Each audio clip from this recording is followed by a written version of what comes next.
We're back in the boom times. Work is becoming ever more demanding. It's nearly in our DNA for a lot of us to be working sort of 24/7, with the various forms of communication between email, Skype, WhatsApp, text.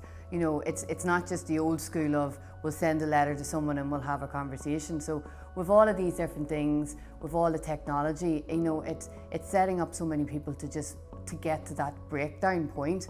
Like I was reading statistics the other day that apparently 30% of Americans suffer from workplace stress. In Ireland, we are all stressed apparently. Every single sector suffers from workplace stress. So it's just something, it's nearly part of what we do nowadays, and it's all about how we manage it and how we deal with it.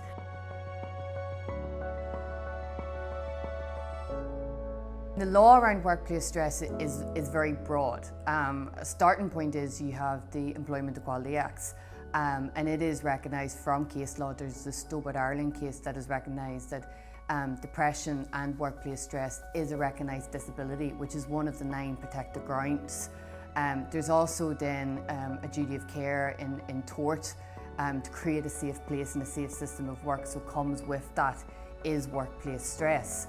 The Health and Safety Authority would release guidelines in terms of how to deal with workplace stress as well. So one of the things when in every workplace you must do a risk assessment, and as part of that now is identifying common factors that could cause workplace stress. Now, as I've said, workplace stress can vary between job to job, but there are certain things that would apply across the board in how you can deal with workplace stress. A disability, which is what depression in workplace is effectively seen under the Equality Acts.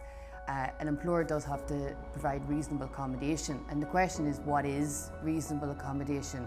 The key really is training, making employees aware of it, making managers aware of it, sort of seeing what you can do.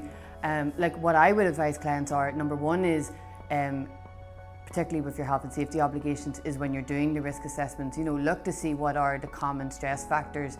And this could be from conducting an audit year on year, doing regular training with employees, on how to manage workplace stress. If you are feeling stressed, this is what you should do, this is who you should go to. And not merely make it a dirty word, which is what some people sort of seem to think it is. They don't want to admit that they're stressed, but it's okay to be stressed. We all suffer stress on a daily basis, but it's when it gets out of hand. Another thing that a lot of studies have shown is that workplace stress is usually aggravated by other circumstances. So, if there's personal issues at home, financial problems at home. So it's all about making better awareness of this, being flexible in the workplace, allowing for people that have to pick up their kids late in the evening or in the mornings, let them come in a bit later, do more flexible working hours, allowing employees to work from home if they ask for that. If it's reasonable, obviously, there are going to be days when you need staff to come into the workplace, and that's fine. But it's just so that an employee doesn't feel that they're under extreme pressure to do 5 things at the same time. And it's just about combating that.